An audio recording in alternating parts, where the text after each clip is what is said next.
नमस्कार दोस्तों। आज हम क्लास 12 का जो कि जीव विज्ञान का अध्याय 3 भाग 8 पढ़ेंगे। आज हम लोग भाग 7 तक आपको पढ़ा दिया गया। आज हम लोग उसी को आगे बढ़ाएंगे। जैसा कि हम आपको अंडाशय के बारे में बता चुके थे भाग 7 में पूरा डिटेल में कि अंडाशय जो होता है मादा का प्राथमिक लैंगिक अंग होता है। क्या होता है? अंडाशय मादा का प्राथमिक लैंगिक अंग होता है और ये जो प्राथमिक लैंगिक अंग है इसी से अंडाणु का निर्माण होता है। ये सारी घटनाएं आपको हमने अंडाशय के बारे में, आपको ओवरी के बारे में बता दिया गया था। अब आगे उससे आगे की संरचना यहां से लेके यहां तक, इसको हम अंडवाहिनी या फैलोपियन नलिका या फैलोपियन ट्यूब इंग्लिश में कहा जाता है। और उसी को हम आगे चलकर डिंब वाहिनी के नाम से भी जानते हैं। तो ध्यान रखिएगा, डिंब वाहिनी, उसके बाद अंडवाहिनी, फैलोपियन ट्यूब, ये सब नाम एक ही हैं। अब इसी के बारे में हम देखेंगे। अंडवाहिनी जो कि अंडाशय से जुड़ा हुआ, लगा हुआ, अंडाशय से जुड़ा हुआ या लगा हुआ भाग जो गर्भाशय तक क्या होता है? जुड़ा होता है। यह क्या कहलाता है? अंडवाहिनी। ठीक ना? अंडवाहिनी जो होता है, अंडवाहिनी जो होता है ये कार्य क्या करता है? तो अंडवाहिनी का कार्य होता है कि अंडाणुओं को गर्भाशय तक पहुंचाने का कार्य करते हैं। ये गर्भाशय है, यूटेरस है। यहाँ तक कोई भी एग सेल बनता है। अगर मान लीजिए यहाँ पे कोई एग सेल बना, यहाँ एक सेल बना और यहाँ से निकलकर अब ये कहाँ आ जाएगा? यहाँ से निकल के गर्भाशय तक आ जाएगा। यानी अंडाशय का अंडवाहिनी का कार्य होता है कि अंडाणुओं को गर्भाशय तक पहुँचाने का क्या करते हैं? कार्य करते हैं। आगे देखिए, यह अंडाशय है, यानी एक मादा में जो अंडाशय होता है वह दो होते हैं, एक इधर होते हैं, एक इधर होते हैं। ठीक, इतनी बात आपको समझ में आ गई? कितने होते हैं? दो होते हैं। तथा इनका कार्य होता है प्रत्येक ऋतुस्राव या आर्तव के दौरान अंडाणुओं को पकड़कर कहां तक लाना? गर्भाशय तक लाना।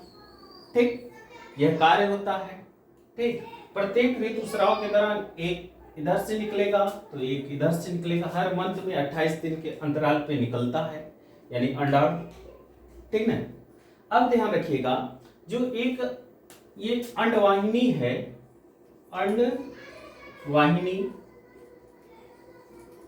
अंडवाहिनी है, ये जो अंडवाहिनी है ये 10 से 12 सेंटीमीटर लंबी होती है। 10 से 12 सेंटीमीटर लंबी होती है।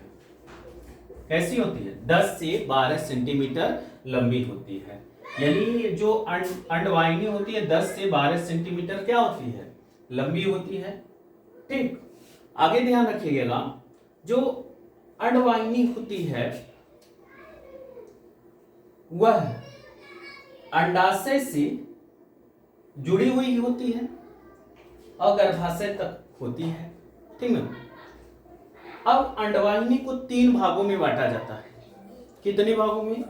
3 भागों में। ध्यान से पढ़िएगा, अंडवाहिनी को 3 भागों में बांटते हैं। नंबर 1 कीप, जिसे हम इंफडिबुलम कहते हैं। त्रुंबिका, इससे ऊपर होता है त्रुंबिका,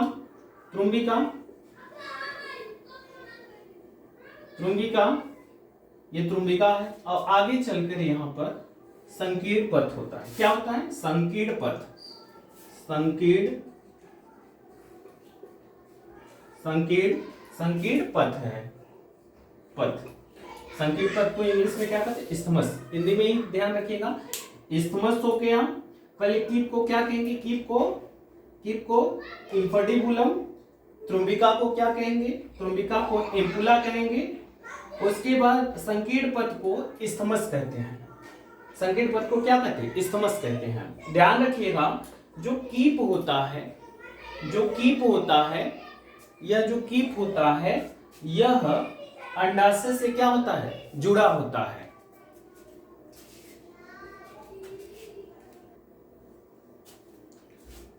आगे देखिएगा, आगे त्रुंबिका होती है जिसे इम्पुला कहते हैं। इम्पुला कीप के जस्ट ऊपर होती है, थोड़े से ऊपर होती है, जिसे हम त्रुंबिका या इम्पुला कहते हैं। इससे ऊपर होता है क्या, इससे ऊपर होता है आपका संकीर्ण पथ, जिसे हम इस्थमस कहते हैं। तो इतनी बातें आप ध्यान रखिएगा। आगे ध्यान रखिएगा, ये जो अंडवाहिनी होती है ये पश्चिमाभिकी उपकला उतक से बनी होती है। पश्चिमाभिकी उपकला उतक की बनी होती है। पश्चिमाभिकी क्या होता है, मान लीजिए ये क्या है, अंडवाहिनी है, ये अंडवाहिनी है। इसमें बहुत बारीक कलर के रोए के समान संरचना होती है, ठीक ना, ये रोए के समान होती है। इसी को कहा जाता है पश्चिमाभिकी। क्या कहा जाता है, पश्चिमाभिकी। यानी ये जो अंडवाहिनी होती है पश्चिमाभिकी उपकला उतक की बनी होती है, ये गुहा होती है, ठीक ना। आगे ध्यान रखिएगा, जब एक अंडाशय से निकलता है तो अंडाणु जो होता है, ये जो अंडाणु जो है ये अंडाणु अचल होता है। अचल मीन्स होता है इसके पास कसाबिका नहीं पाई जाती है।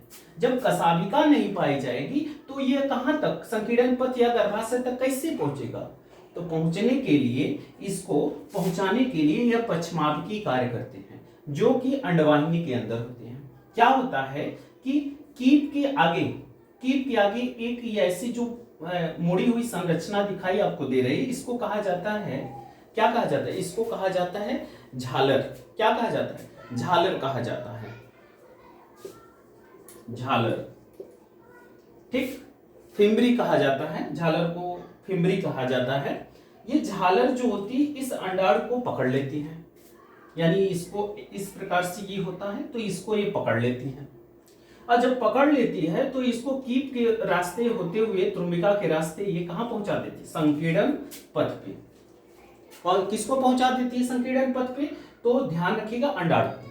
और ये होता क्या है, पश्चिमाभिकी जब इसमें प्रवेश कर जाती है तो मान लीजिए यहाँ कोई एग सेल है, अंडाणु है, तो इसको ऐसे उठाएगी तो ये यहाँ आएगा, फिर इसको ऐसे उठाएगी आगे आ जाएगा, एक ऐसा स्थान आ जाएगा जहां संकीर्ण पथ पर ये पहुंच जाएगा। लेकिन ध्यान रखिएगा, क्वेश्चन ये भी पूछा जाता है कि अंडाणु किस स्थान पे रुकता है, तो संकीर्ण पथ पे रुकता है। और कहा जाए तो उसको कहा जाता है इम्पुलरी अस्थमस जंक्शन। ध्यान रखिएगा, इम्पुलरी अस्थमस जंक्शन, इम्पुलरी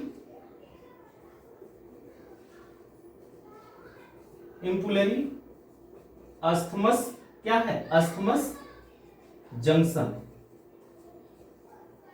इम्पुलरी अस्थमस जंक्शन पे आके क्या हो जाता है, एक्सेल रुक जाता है। हिंदी में पूछेगा तो संकीर्ण पथ, इंग्लिश में पूछेगा तो क्या होता है, इम्पुलरी अस्थमस जंक्शन होता है। यहीं पे आके क्या हो जाता है, अंडाणु रुक जाता है।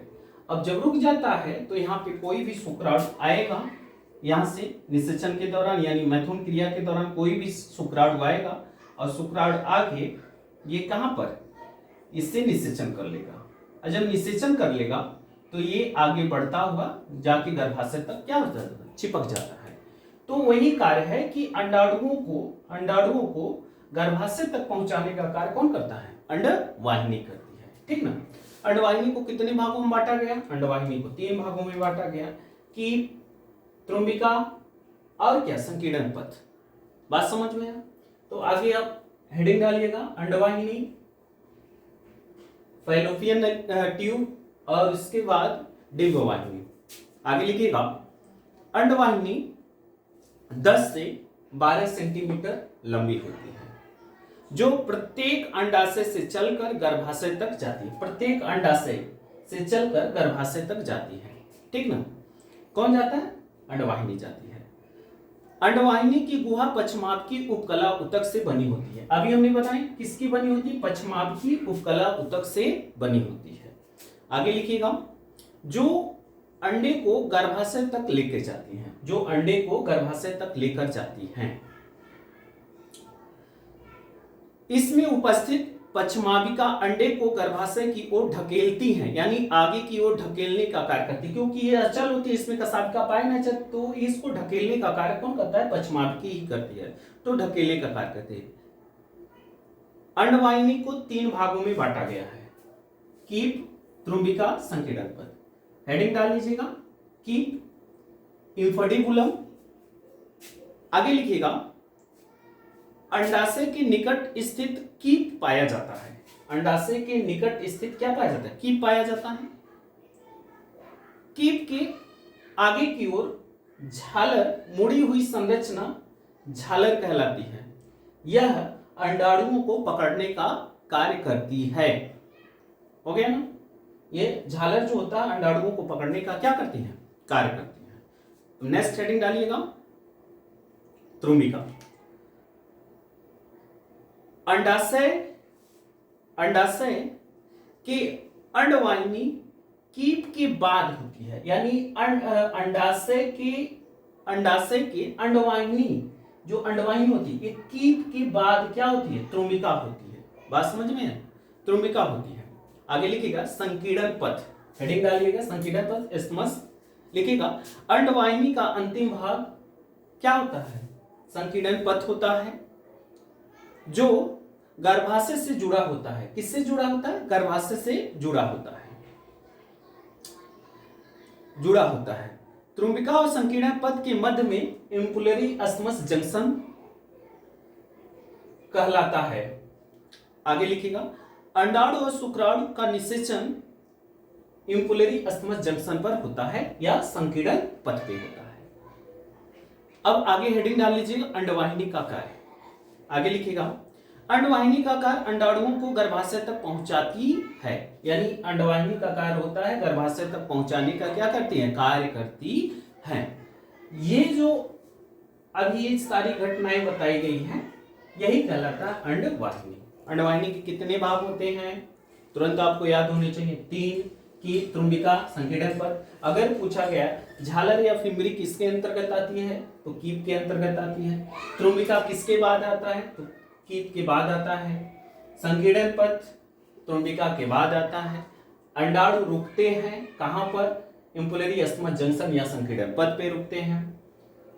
और जब निषेचन हो जाता है तो आगे आके कहां आ जाते हैं? यहां पर आ जाएंगे। अगर ध्यान रखिएगा, निषेचन नहीं होगा तो आर्तव चक्र के दौरान यह पुनः क्या हो जाते हैं? रक्त के द्वारा वो बाहर आ जाते हैं। तो ये क्रिया इसमें मादाओं में होती है। आगे आपका यूटेरस है, गर्भाशय है, उसको आगे भाग में पढ़ा जाएगा, भाग 9 में पढ़ा जाएगा। आज के लिए इतना ही, धन्यवाद।